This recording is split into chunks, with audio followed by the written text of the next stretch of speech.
faz prover de novo. Eu creio em ti. Aplauda Jesus nessa manhã. Nós te adoramos, Senhor. Te adoramos de Deus hoje aqui nessa manhã.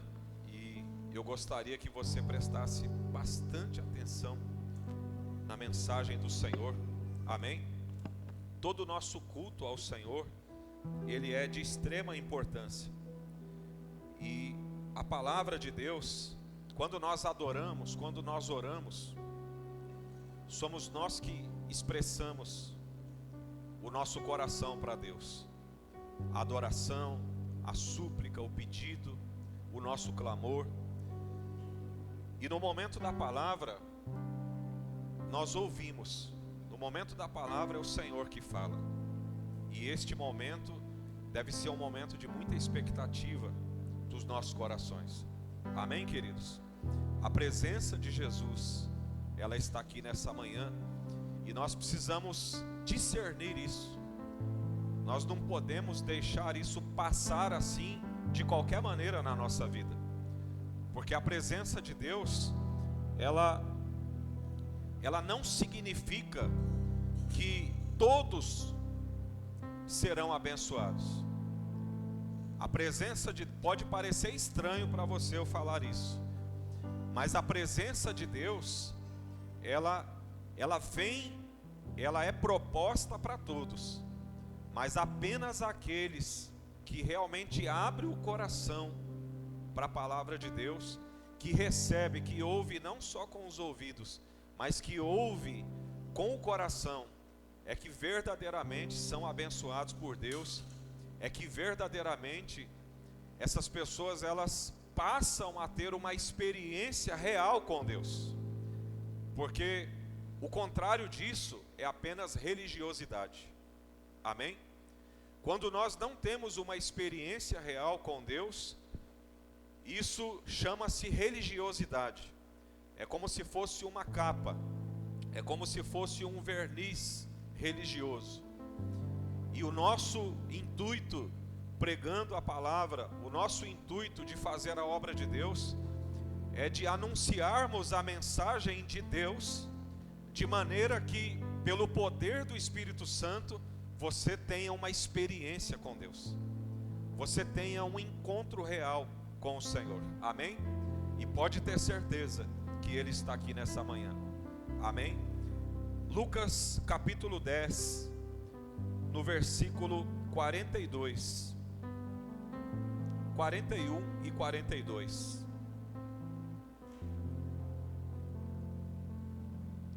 Se você não tiver Bíblia, você pode acompanhar aqui, tá? Na tela. Quem vai assistir em casa depois vai poder acompanhar também os textos bíblicos. É muito importante que você confira aquilo que você está ouvindo. A primeira pergunta que devemos fazer quando ouvimos a pregação do Evangelho é saber se isso verdadeiramente está escrito na palavra. Amém? É saber se verdadeiramente isso está ali em uma síntese, porque a palavra de Deus, ela se conecta. Você vai perceber aqui ao longo da mensagem todos os textos extremamente conectados um com o outro. Textos dos evangelhos e textos apostólicos, você vai perceber que toda a palavra de Deus, ela aponta para o mesmo lugar, que é Jesus. Toda a escritura, Gênesis, Números, você pega a Bíblia de Gênesis a Apocalipse, toda a palavra de Deus, ela aponta para Cristo. Amém? O tema da escritura, ele é um só. Ele é Cristo Jesus. A Bíblia, ela vai tratar de três coisas em toda ela: a criação de todas as coisas, a queda do homem e a redenção do homem. Você vai encontrar essas três coisas em toda a Bíblia. São os três pilares ali, onde durante toda a escritura é o que você vai ver. Aquilo que Deus faz aquilo que o pecado faz e aquilo que Jesus fez por nós na cruz do Calvário. Amém? Ou seja, criação, queda e redenção. Essas três coisas, elas são extremamente importantes, e é muito importante que você compreenda isso. Quando você ouve a palavra de Deus, você precisa saber o porquê que você está ouvindo a palavra, o porquê que a palavra vem corrigindo, o porquê que a palavra vem consolando, o porquê que a palavra nos disciplina, porque ela nos ajusta. A palavra de Deus, ela vem para ajustar o nosso foco, ela vem para endireitar os nossos caminhos. Amém? Ela vem para nos aprumar. Glória a Deus. E aqui nós temos uma resposta do Senhor Jesus para Marta, irmã de Maria. Respondeu-lhe o Senhor: Marta, Marta, Marta, estás ansiosa e perturbada com muitas coisas. Entretanto, poucas são necessárias, ou mesmo uma só. E Maria escolheu a boa parte, a qual não lhe será tirada. Amém? Olha que palavra poderosa nós temos aqui. E olha que coisa interessante nós temos aqui. Nós temos aqui o Senhor Jesus na casa de Marta e Maria. Ou seja, nós temos a presença de Deus na casa, assim como nós temos aqui. Porém nós temos uma chamada Maria sendo abençoada, sendo até mesmo elogiada por Jesus, e nós temos ali uma outra que está sendo advertida por Jesus. Ela está ansiosa, ela está perturbada, e Jesus ele fala para ela: olha Marta, você está perturbada e preocupada com muitas coisas, porém eu te digo, uma coisa só é necessária, e Maria foi quem escolheu a boa parte. Então a presença de Deus, ela é uma boa notícia, e ela também pode ser uma má notícia. Depende de que lado nós estamos, depende como nós vamos agir a nossa fé diante da presença de Deus. Então não é simplesmente o fato de eu ir a um lugar aonde Deus está. Não é só isso. Não se trata apenas disso. Tem pessoas que elas vão a lugares, mas não é somente sobre isso. Nós queremos trazer aqui para você um evangelho genuíno, para que você não apenas tenha um encontro com Jesus, mas para que você também possa ser abraçado por Ele, e você possa receber de fato o seu favor e a sua graça na sua vida. Amém, queridos? Nós temos um outro texto muito curioso em Gênesis, aonde Deus ele adverte Caim, e ele diz assim: Caim, por que descai o seu semblante? Se você tivesse feito também assim como o seu irmão, você também não seria aceito? Então nós temos aqui mais duas pessoas, ou melhor, nós temos aqui novamente dois tipos de pessoas nas Escrituras. Agora nós temos aqui Abel e Caim. Então observe que a Bíblia sempre vai ter o alvo, mas existe a possibilidade de nós errarmos o alvo. Amém? O alvo é Cristo. O nosso alvo deve ser, o nosso objetivo deve ser o Senhor. Não errar o alvo deve ser o nosso objetivo. Acertar o alvo, olhar para Ele, encontrá-lo, ter comunhão com Ele, conhecê-lo. Deus, Ele não é um Deus de longe. Jesus, ele é um Deus de perto. Amém? Você consegue entender isso? Tem muitas pessoas que, na sua ignorância, elas vivem como se Deus estivesse lá, bem longe, e elas estivessem aqui bem longe de Deus. Mas Jesus, ele é um Deus de perto. Ele é chamado nas Escrituras Emanuel. Emanuel significa Deus de perto. Amém? Glória a Deus. Acha para mim, Gustavo, esse versículo. Aqui já encontrei o texto. E aqui o Senhor, versículo 9, Gênesis capítulo 4, versículo 9.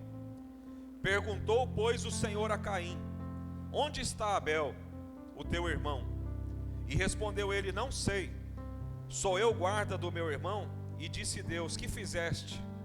A voz do sangue do teu irmão está clamando a mim desde a terra. Agora maldito és desde a terra, que abriu a sua boca para da tua mão receber o sangue de teu irmão. Quando lavrares a terra, não te dará mais a sua força, fugitivo e vagabundo serás na terra. Então Caim disse ao Senhor: é maior a minha punição do que o que eu possa suportar. O texto aqui, eu li um pouco mais para frente, mas o mencionado está aqui. Mencionado anteriormente, está aqui. Versículo 5.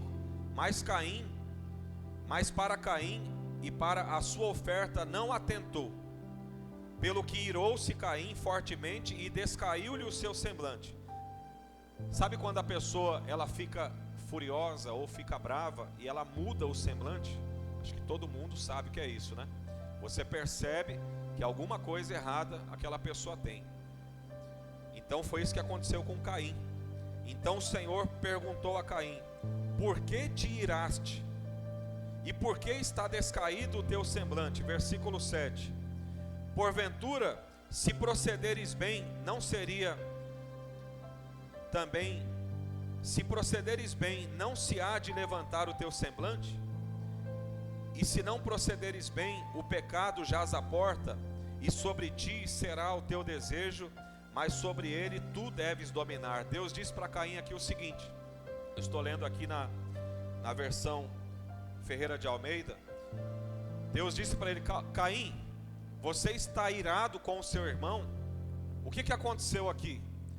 Aqui nós temos um culto, e nós temos duas figuras, dois personagens nesse culto, Abel e Caim. Nós temos aqui dois tipos de pessoas. Deus, ele aceitou a oferta de Abel, porém rejeitou a de Caim.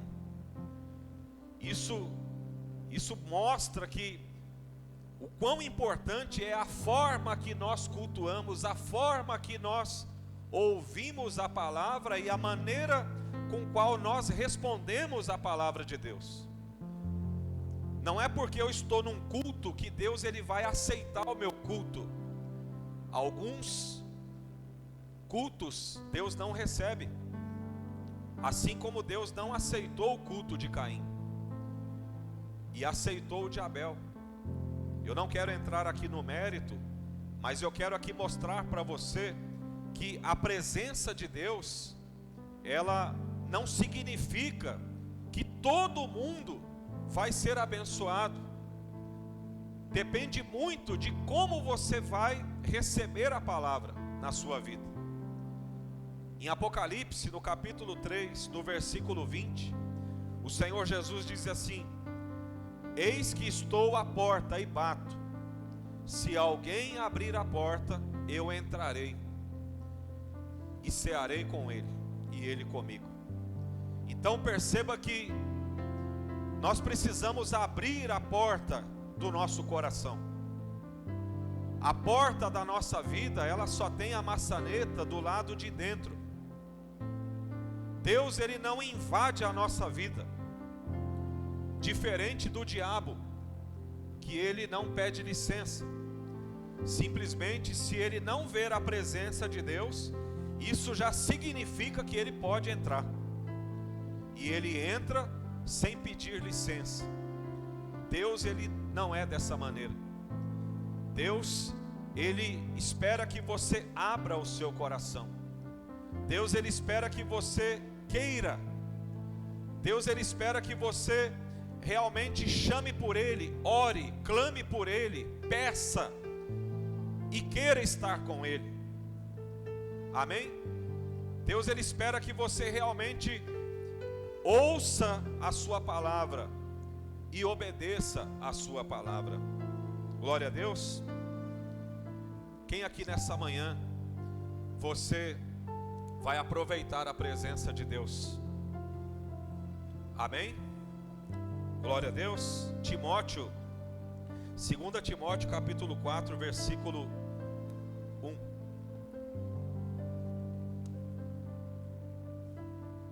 Segunda Timóteo, capítulo 4, versículo 1.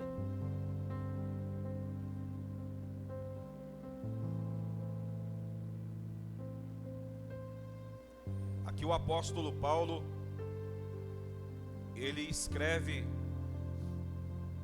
a Timóteo. Timóteo, ele era pastor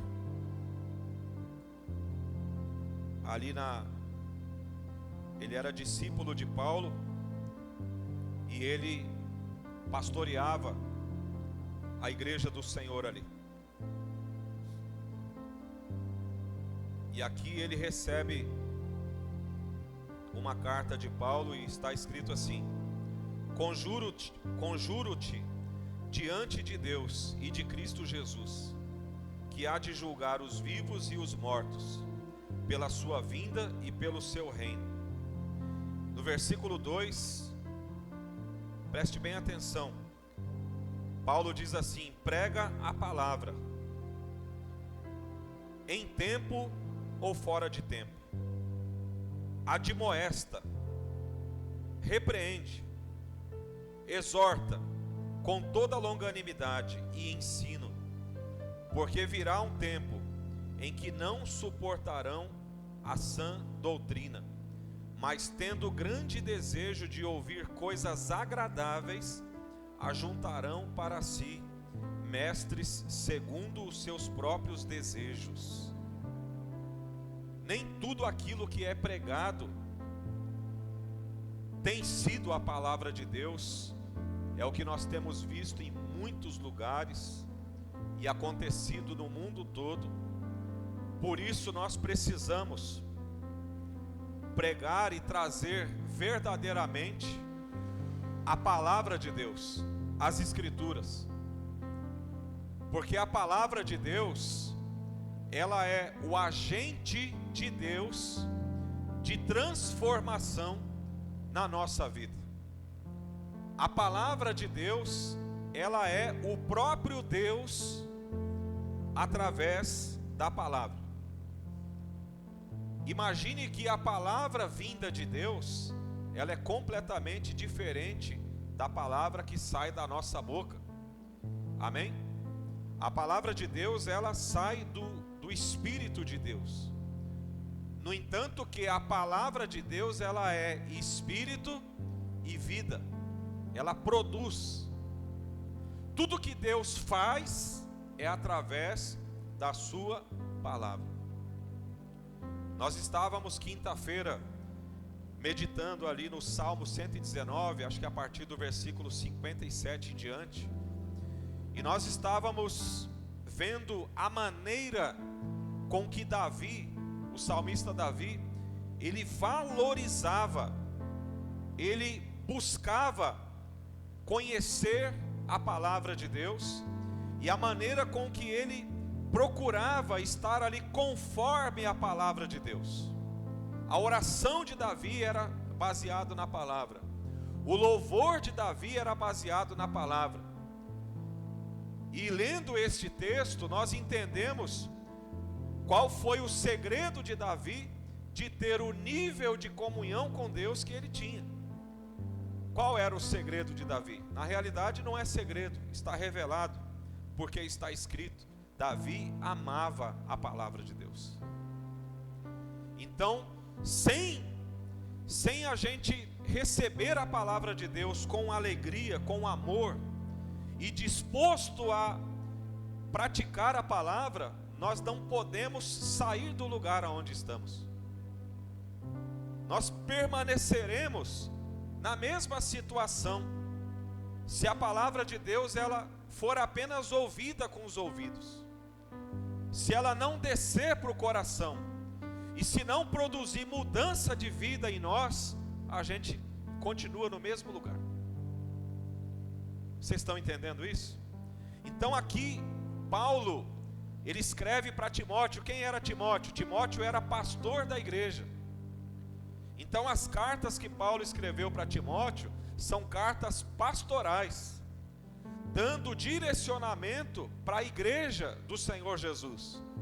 E aqui a maior preocupação de Paulo: Timóteo, prega a palavra, ou seja, não fale nada fora das Escrituras. Fale de Jesus, fale da palavra. Semeie a palavra nos corações. Amém, queridos? A palavra de Deus, ela é diferente de muitas coisas que nós vemos nos dias de hoje.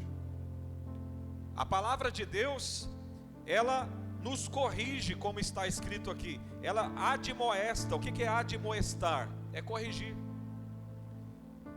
Ela repreende, ou seja, ela nos adverte. Na maioria das vezes a palavra de Deus, ela nos reprova,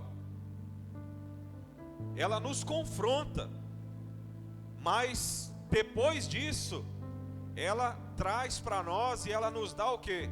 O caminho, o consolo, a esperança. Mas ela sempre primeiro nos confronta. Toda vez que você ouvir alguém pregando a palavra, que você perceber que aquela palavra não colocou você para pensar, provavelmente aquela palavra não veio de Deus. Se ela não te confrontou, se ela só te bajulou, se você escutou o que você queria ouvir, então essa palavra não veio de Deus. Amém? Porque a palavra de Deus, ela vem nessa sequência, admoestando, repreendendo e exortando. Então ela consola, ela repreende e ela exorta. Ela nos direciona. Ela não nos deixa sem rumo. Nós temos ali no Evangelho de João o momento onde os discípulos perguntam para Jesus: Senhor, mostra-nos o caminho. E ali Jesus fala para ele o seguinte, mas eu estou com vocês há tanto tempo e vocês me perguntam, mostra o caminho? Aí Jesus diz: eu sou o caminho, a verdade e a vida. Ninguém vem ao Pai senão por mim. Jesus, Ele é o caminho. Ninguém pode ir a Deus por outro caminho que não seja o Senhor Jesus. E as palavras de Jesus, elas vêm dessa forma, aqui que Paulo colocou para Timóteo na sua carta: admoesta, repreende e exorta. A palavra de Deus, ela vem para provocar em nós uma mudança, uma transformação. Hoje em dia, nós falamos muito e nós ouvimos muito falar de avivamento. Sim ou não? Quem ouve falar de avivamento aqui? Deus vai fazer um avivamento. O que é um avivamento? Um avivamento é quando a palavra de Deus, ela incendeia o nosso coração. O avivamento, ele vem por causa da palavra. Ele não vem primeiro. A palavra vem primeiro. A palavra, ela não vem por causa do avivamento. O avivamento é que vem por causa da palavra. Ou seja, quando nós estamos pregando conforme aquilo que realmente deve ser pregado, da maneira correta, quando nós fazemos o que Jesus falou, quando nós anunciamos o Evangelho, confrontando o pecado,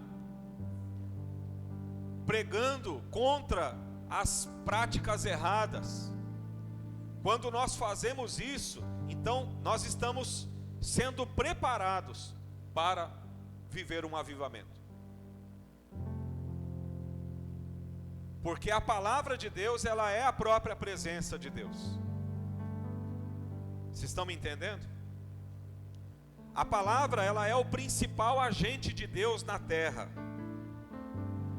Tudo é feito nela, por ela e para ela. A palavra, ela é uma semente. O pregador, ele é um semeador, mas a palavra é a semente. É por isso que o conteúdo da pregação, ele deve ser o quê? A palavra de Deus. A mensagem é a palavra, o conteúdo deve ser a palavra. Nós somos como uma terra seca. Nós somos como uma terra árida, como um deserto. Mas quando a palavra de Deus é semeada em nós, então ela gera uma conexão entre terra e céu. Quem está entendendo isso? Eu acho que vocês não entenderam. O que eu quero dizer com isso? Não importa os seus traumas, não importa o seu passado, não importa se você é rico, pobre, se você tentou se matar ontem, não importa se você tem um passado negro, se você se julga ser uma pessoa indigna, uma pessoa má até mesmo, não importa quem nós somos. O fato é que nenhum de nós somos bons. Deus não vem porque nós somos bons, Ele vem porque Ele é bom. A palavra, ela é pregada porque Deus é bom. Por que nós estamos pregando a palavra aí? Por que Deus insiste? Por que nós pregamos e temos que continuar pregando? Por isso que Paulo falou aqui, ó, prega em tempo, prega fora de tempo, consola, exorta, repreende. Porque a palavra de Deus pregada é a semente, ou seja, é a nossa única esperança. Porque quando ela é semeada em nós, agora nós temos uma conexão entre a terra e o céu. Ou seja, aquela palavra ali, ela vai produzir o fruto. Aquela palavra de Deus que caiu daquela terra seca, é que vai fazer com que o céu mande a chuva. Amém? Mas não é essa chuva que molha o chão. É o Espírito Santo. É a chuva que nós queremos.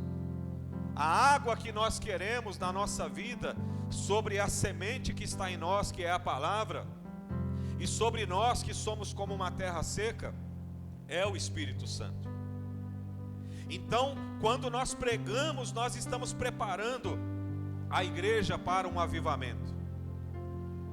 Mas nem todos vivem um avivamento, nem todos rompem, nem todos recebem como Maria, ou nem todos são elogiados por Deus como Abel, porque muitos têm rejeitado a palavra.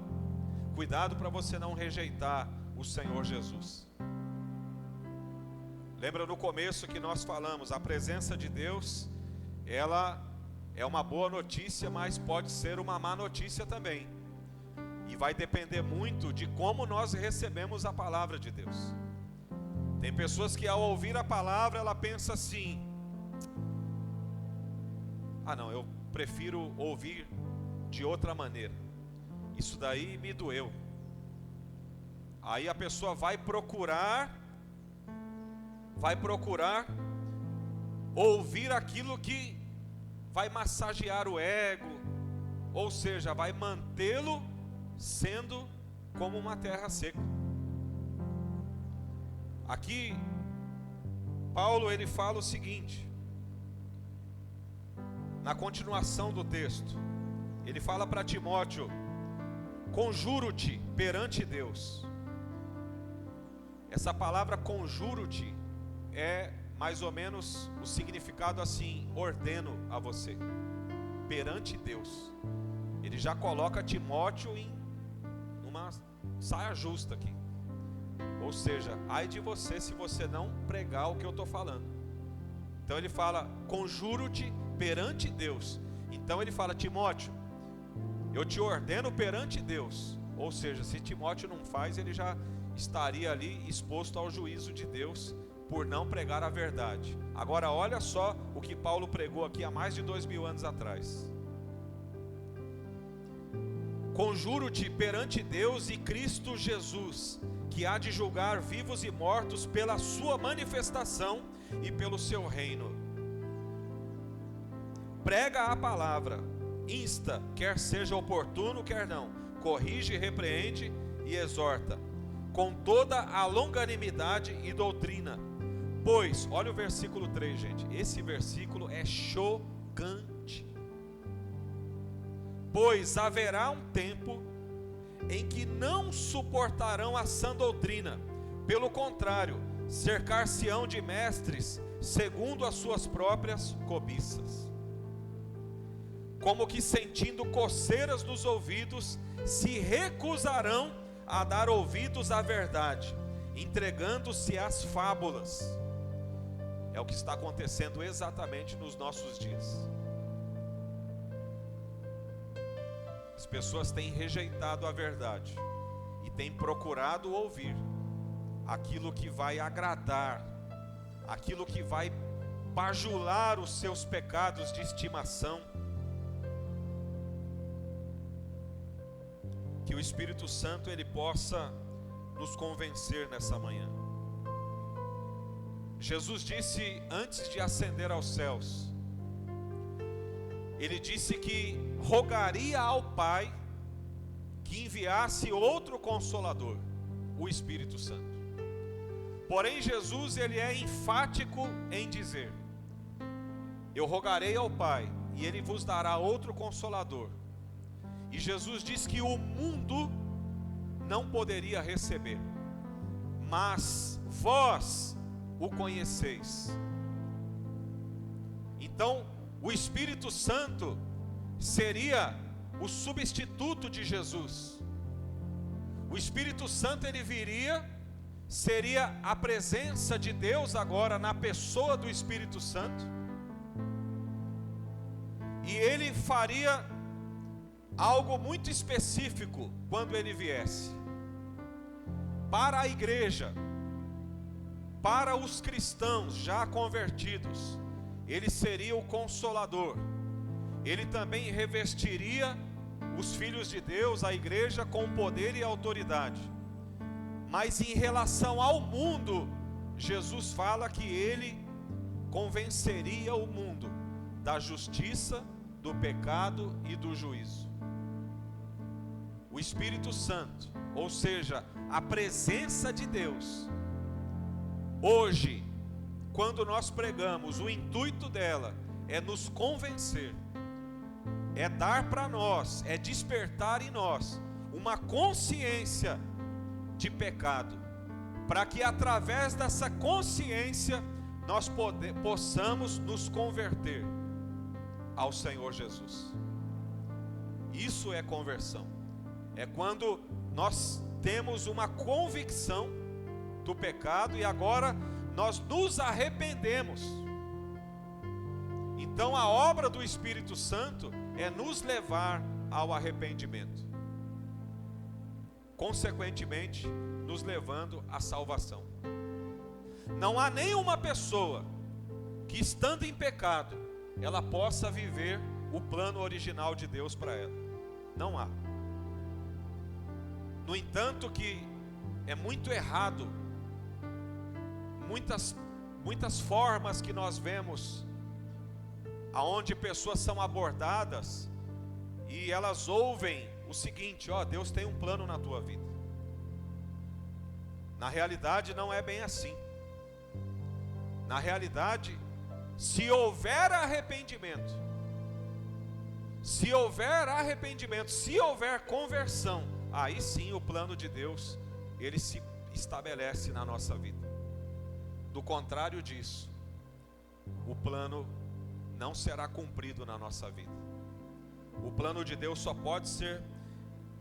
pode acontecer quando o Espírito Santo nos convence e nós nos arrependemos.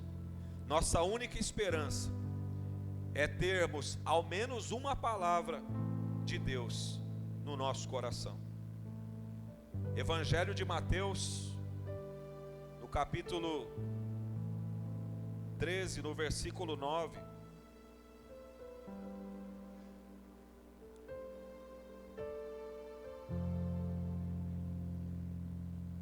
Enquanto muitas pessoas não valorizam e não têm noção do valor que tem a palavra de Deus, o diabo sabe o valor que ela tem.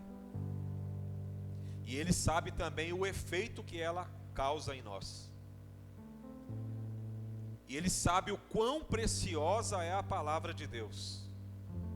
E olha o que ele faz, no versículo 9, Mateus capítulo 13, verso 9.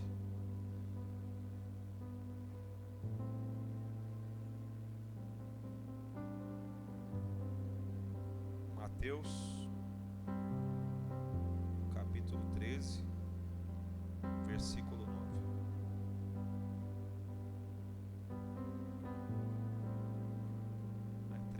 19, tá? A todos os que ouvem a palavra do reino e não a compreendem, vem o maligno e rouba o que lhes foi semeado no coração. Olha para você ver como que a palavra de Deus ela se conecta.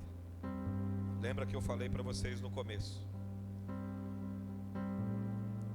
Ladrão, ele não rouba coisas que não têm valor. Concorda comigo? Você já viu? Ladrão só rouba o que tem valor. E o diabo, ele é um ladrão.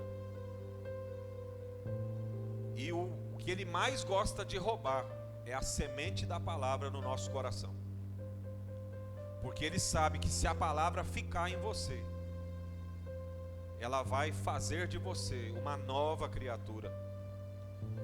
Ele sabe que a palavra de Deus ela vai gerar fruto em você.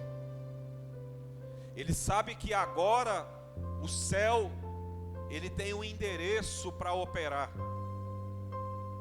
O endereço de Deus para agir é aonde a palavra dele está.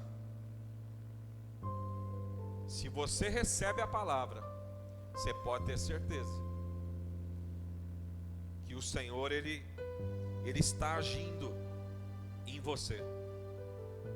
O maligno tenta matar a semente, roubando. Não é que ele tem poder, não é que ele tem mais poder do que a palavra, jamais.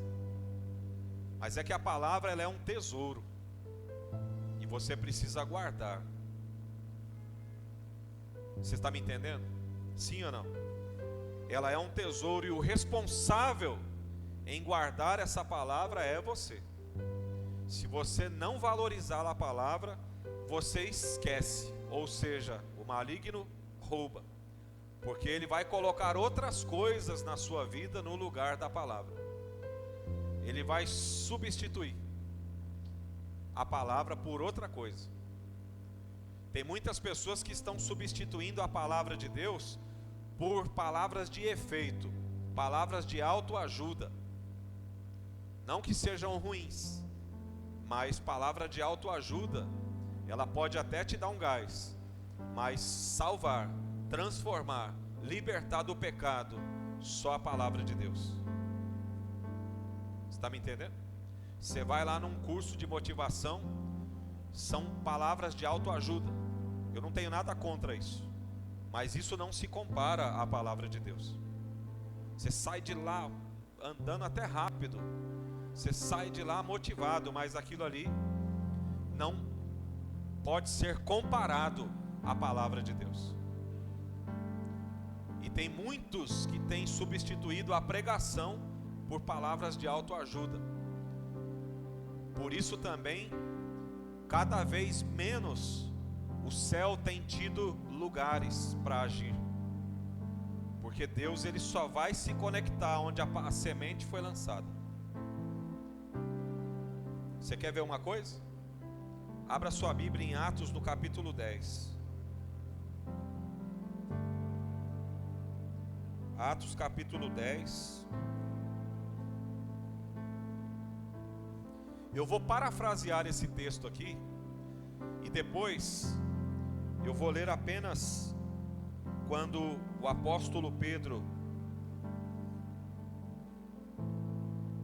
eu vou ler apenas do versículo 44 até o versículo 48. Antes, eu quero parafrasear para você o que acontece aqui no livro de Atos. O que é o livro de Atos? É quando a igreja começa. Em que tempo nós estamos hoje? Apesar de ser outro século, aqui são os primórdios da igreja. Hoje para nós estamos há mais de 2000 anos à frente, mas nós somos continuistas do que começou aqui em Atos dos Apóstolos. Nós somos a continuação, ou seja, o livro de Atos, ele não encerrou, ele não tem ponto final, ele está acontecendo agora aqui, amém? Ou seja, o agir de Deus é o mesmo, porque eu te pergunto, Deus muda? Não, nós é que temos que mudar. Quem é que precisa de quem? Amém? Então o que nós temos aqui? Nós temos aqui um homem chamado Cornélio. Ele era um centurião, ele era um chefe de soldados. Centurião vem de 100, né? Significa que ele tinha ao menos ali 100 soldados debaixo da sua autoridade, por isso centurião. Então ele era um homem da lei e de autoridade. Ele era italiano, ele era ali da corte italiana, ele não era judeu. E este homem, a Bíblia fala que ele tinha uma fome por Deus. Ele buscava a Deus, mesmo sem entendimento. Ele buscava a Deus, ele orava todos os dias. E além de orar, ele dava esmolas. Então ele era um homem que tinha um coração generoso. Então ele realmente queria algo com Deus. Ele não estava para brincadeira, ele não era um religioso, ele não era judeu, ele não conhecia o Evangelho, mas ele sabia da existência de Deus. A Bíblia fala que todos os homens, em relação à existência de Deus, são indesculpáveis. Porque, gente, só Deus pode criar tudo que nós vemos. Sim ou não? Então ele tinha noção de que Deus existia. Porém, ele não conhecia o Evangelho. Isso faz toda a diferença. Porque o Evangelho, ele revela o Pai para nós. Jesus disse: quem me recebe, recebe também aquele que me enviou. E ninguém vai ao Pai senão por meio de quem? Então Cornélio estava buscando, mesmo sem conhecer o Evangelho, ele estava orando. Todo dia ele tinha lá um lugar na casa dele, aonde ele se retirava e orava. E além de orar, ele tinha uma vida piedosa. Ou seja, ele tinha uma conduta de vida. A vida dele condizia com a fé dele. Ele buscava a Deus em oração, ele orava e ele fazia jejuns. Quem está entendendo? A Bíblia fala como que nós devemos buscar a Deus. Eu acredito que este texto ele deveria conhecer das Escrituras. Lá em Joel fala que nós devemos buscar a Deus como? Com arrependimento, com jejum, com oração, com o nosso coração quebrantado. Essa é a maneira que nós devemos buscar a Deus. Mesmo quando não temos essa consciência, nós devemos forçar. Nós não podemos depender do nosso eu, da nossa natureza, porque a nossa natureza ela é contrária à vontade de Deus. Ela sempre vai querer você longe da igreja, sem praticar a palavra, sem orar, sem fazer a vontade de Deus, sem andar em santidade. A sua carne, ela sempre vai se indispor à vontade de Deus. Então vai ter hora que você vai ter que pegar você mesmo e... vamos lá, você vai. Senão você não busca a Deus. Quem está entendendo? E Cornélio, ele buscando, orando, jejuando e tendo uma vida piedosa, ele teve uma visão. Em um determinado dia que ele estava orando, a Bíblia relata ali em Atos, depois leia na sua casa, Atos capítulo 10, lê todinho, do versículo 1 até o 48. E apareceu um anjo para Cornélio. Só que esse anjo falou para ele assim: Cornélio, a sua oração e as suas esmolas chegaram diante de Deus. Então o que você vai fazer, Cornélio? Você vai mandar pessoas, soldados seus de confiança, em tal lugar assim, assim, assado. Lá em Jope, tem uma casa lá de um homem chamado Simão. E você vai procurar lá um outro homem também chamado Simão, chamado Pedro, Simão Pedro, que está lá na casa do Simão. Era um outro Simão, tinha dois Simãos, tá, para você entender. Tinha o Simão lá que hospedou o Simão Pedro, amém? Entendeu? E Pedro estava lá em Jope, na casa de Simão. E o anjo falou para Cornélio mandar 2 soldados lá buscar Pedro. E Cornélio deveria escutar o que Pedro tinha para falar. Ponto final, e o anjo foi embora. Pedro estava lá em Jope, e Pedro estava num momento de oração, quando ele teve uma visão. E nessa visão, Deus, ele estava confirmando para Pedro que ele deveria ir lá para a casa de Cornélio. Deus faz tudo perfeito. Deus não é Deus de confusão. Amém?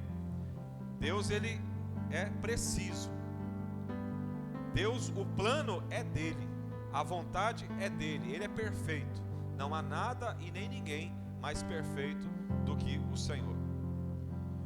Então Pedro, resumindo, os soldados chegam lá na casa de Simão, Pedro os recebe e vai com eles para a casa de Cornélio. Agora vem comigo aqui no versículo 44. Pedro chega na casa de Cornélio e o que Pedro faz? Pedro prega para eles o evangelho de Cristo Jesus. Então, aconteceu o seguinte: ainda Pedro falava estas coisas, quando caiu o Espírito Santo sobre todos os que ouviam a palavra. Então, o Espírito Santo só pôde vir sobre eles, ou seja, a obra de Deus só pôde se concluir quando eles ouviram mas eles não só ouviram, eles estavam ouvindo e eles estavam comendo a palavra. Eles estavam recebendo a palavra de todo o coração. Então, ainda quando Pedro pregava para eles, o Espírito Santo veio sobre eles. E os fiéis eram da circuncisão que vieram com Pedro e admiraram-se, porque também sobre os gentios foi derramado o dom do Espírito Santo, pois ouviam falando em línguas e engrandecendo a Deus.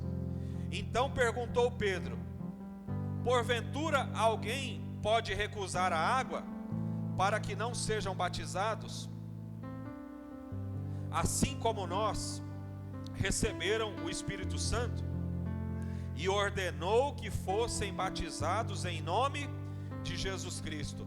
Então lhes pediram que permanecesse com eles alguns dias. Olha que coisa linda que aconteceu ali.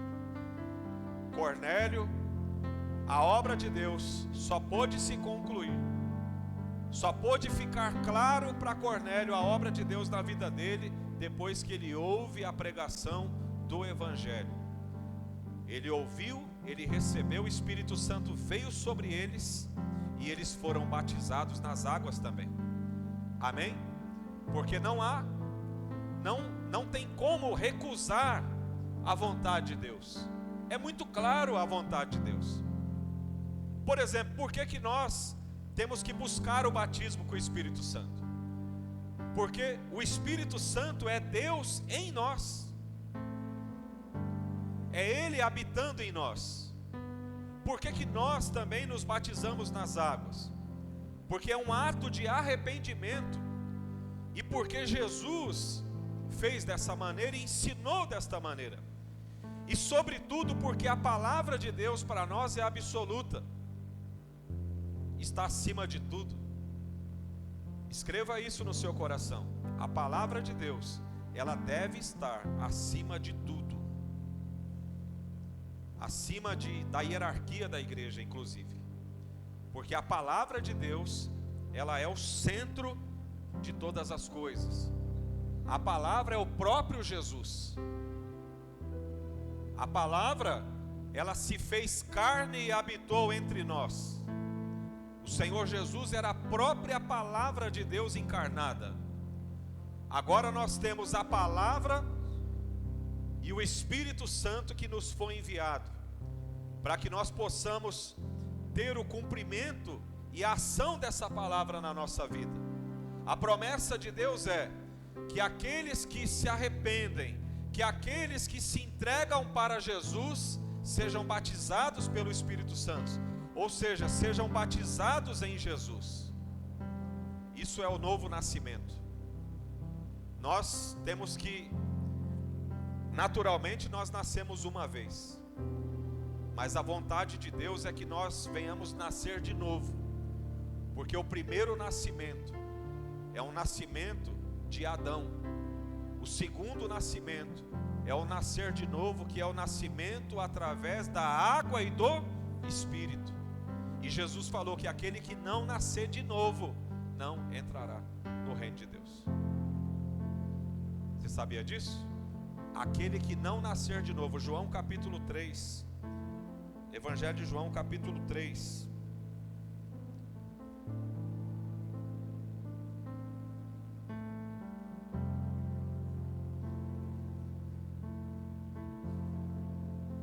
João capítulo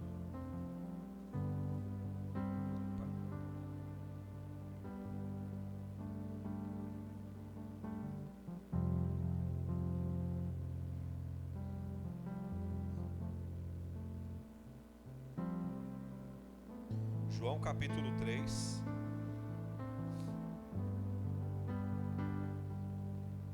Vamos ler aqui a partir do versículo 3. A isto respondeu Jesus: em verdade te digo, se alguém não nascer de novo, não pode ver o reino de Deus. Não pode nem ver, quanto mais entrar. Primeiro nascimento, nós nascemos em pecado, nós nascemos condenados ao inferno. Nossa, pastor, é isso mesmo, isso é a verdade. A nossa única esperança de salvação é crermos em Jesus, é nascer de novo por intermédio de Jesus. Fora de Jesus, existe algo chamado inimizade contra Deus. Aqueles que não estão em Jesus, eles são inimigos de Deus. Deus, ele não faz inimigos, mas o pecado, ele nos tornou inimigos de Deus. Porque o pecado de Adão foi uma rebelião. E todo pecado é rebelião. Então a sentença foi dada. O que Deus falou para Adão quando Adão pecou? Deus disse: Adão, por causa do pecado, por sua causa, maldita será a terra. Mas Deus, ele traçou um plano de salvação. Como Adão caiu, então Deus enviou o segundo e último Adão, para que agora, pela fé e através do poder sobrenatural de Deus, nós possamos alcançar salvação. E isso só pode acontecer através de Jesus. Então Jesus ele deixou bem claro: em verdade te digo que se alguém não nascer de novo, não poderá ver o reino de Deus. Jesus disse isso aqui. O mais curioso é que Jesus disse isso para um fariseu, para um homem religioso e já velho. Ele não entendeu ali o que Jesus quis dizer, ele ficou meio confuso, mas Jesus explicou para ele que não era nascer, não era voltar para o ventre, mas era nascer da água e nascer do Espírito. O batismo, ele significa uma transição. O batismo, ele significa o sepultamento da velha criatura e o novo nascimento, o nascimento da nova criatura.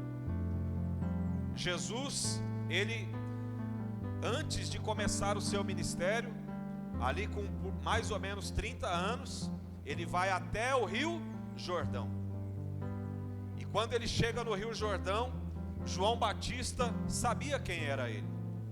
Porém, João Batista, até sabendo que Jesus não tinha pecado, ele fala: mas Senhor, eu é que preciso ser batizado. Jesus disse: é necessário que se cumpra toda a justiça. Então Jesus ali, ele se batiza dando para nós o exemplo. Ele não tinha do que se arrepender. Ele não tinha. Nós temos que nos arrepender. Jesus não. Mas ele iria carregar o nosso pecado na cruz. Então ele traça para nós o caminho da salvação. Gente, interessante que quando Jesus fala assim: eu sou o caminho, isso nós podemos entender que sim, Jesus é o caminho literalmente, por onde eu vou andar, mas também que ele traçou para nós o caminho exato da salvação, o caminho exato para voltarmos para Deus, para sermos salvos. As pisadas de Jesus são precisas para Deus. Então tudo que Jesus fez, nós temos que imitar. Paulo em 1 Coríntios capítulo 11 verso 1, ele fala: sede meus imitadores, como eu também sou de Cristo. Paulo lá em Atos no capítulo 9, quando ele se converte, ele era um fariseu também, ele era um criminoso, ele assassinava os cristãos. Criminoso porque ele matava os cristãos, né? E Paulo, ele tem um encontro com Jesus, e em seguida ele é batizado, porque o batismo, ele significa uma transição.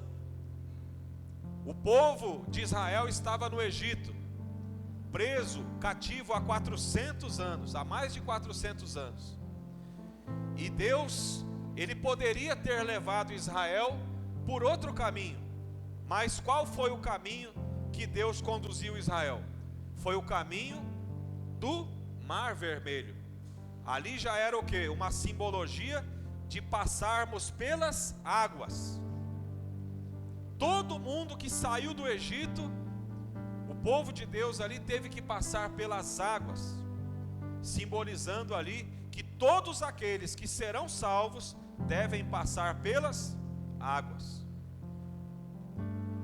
A premissa, o mais importante de tudo, é você crer no Evangelho e em seguida se batizar. Tem pessoas que falam assim: não, pastor, o ladrão da cruz, ele não foi batizado e ele foi salvo. Agora eu pergunto para você: se ele tivesse tido a oportunidade de se safar da morte da cruz e tivesse escapado da morte, o que ele teria feito? Responda para você mesmo. Ele não se batizou porque não tinha como despregar ele ali, ele não tinha para onde correr. Então ele foi batizado ali no sangue de Jesus, que era esguichado nele, porque Jesus estava do lado, Jesus estava no meio, e ali tinham dois ladrões, um à direita e um à esquerda. Então Jesus, ele salva aquele que se arrependeu, e aquele outro que não se arrependeu, Jesus não pôde salvar. Então, a todos aqueles que se arrependem, a todos aqueles que creem no Evangelho, eles se tornam filhos de Deus. Evangelho de João, capítulo 1, no versículo 11. Capítulo 1, no versículo 11, diz assim: o Verbo estava no mundo, o mundo foi feito por intermédio dele, mas o mundo não o conheceu. Veio para o que era seu, e os seus não o receberam. Mas a todos quantos o receberam, deu-lhes o poder de serem feitos filhos de Deus, a saber, aos que creem no seu nome. Aleluia. Fique de pé no seu lugar e diga assim comigo: há poder no nome de Jesus, há poder no sangue de Jesus. Esses dias chegou um vídeo para nós muito interessante. Um ladrão, acho que talvez algum de vocês, ou talvez até todos, tenham visto. Acho que está no Instagram, se eu não me engano. Um bandido, ele foi assaltar um casal que estava no carro, e era um casal de crente. Era um pastor e a esposa dele. E a mulher, quando o bandido chegou ali no carro, ela deu um grito, ela disse para ele assim: há poder no sangue de Jesus. Sabe o que aconteceu? O bandido caiu morto na hora. O laudo do exame pericial: infarto fulminante. Já é a segunda vez que eu vejo isso. Uma foi com um pastor que estava no monte orando, e 2 bandidos chegaram para assaltar, roubar os celulares deles lá. Eles estavam alguns dias no monte orando, se consagrando, buscando a Deus. E um se converteu. Um manifestou com o demônio, o pastor expulsou o demônio, e ele se converteu. E o outro caiu durinho. O pastor até orou para ele ressuscitar, mas não teve jeito, morreu mesmo. O pastor não fez nada, ninguém bateu em ninguém. Ele só falou para ele: olha, irmão, nós somos servos de Deus, vê lá o que você está pensando em fazer. E clamou ali o sangue de Jesus. Caiu manifestado com o demônio. O outro morreu. Essa mulher falou: o sangue de Jesus tem poder. O bandido caiu duro na hora. Gente, vou falar um negócio para você. Há poder no sangue de Jesus. É um poder tão grande, gente. É um poder. Olha, valorize a palavra de Deus. Valorize o nome de Jesus. Valorize o sangue de Jesus que foi derramado na cruz por causa dos nossos pecados. O pecado, ele custa muito e às vezes custa até tudo para nós. Então nós precisamos nos arrepender. Nós precisamos nos voltar para o Senhor enquanto há tempo. Amém? Isaías 55, verso 6, e aqui eu concluo a mensagem. Diz assim o texto. Isaías capítulo 55, no versículo 6, diz assim: buscai o Senhor enquanto se pode achar, invocai-o enquanto ele está perto. Agora olha o versículo 7: deixe o perverso o seu caminho, e o iníquo os seus pensamentos. Converta-se ao Senhor, que se compadecerá dele, e volte-se para o nosso Deus, porque ele é rico em perdoar. Aleluia. Coloque as mãos no seu coração.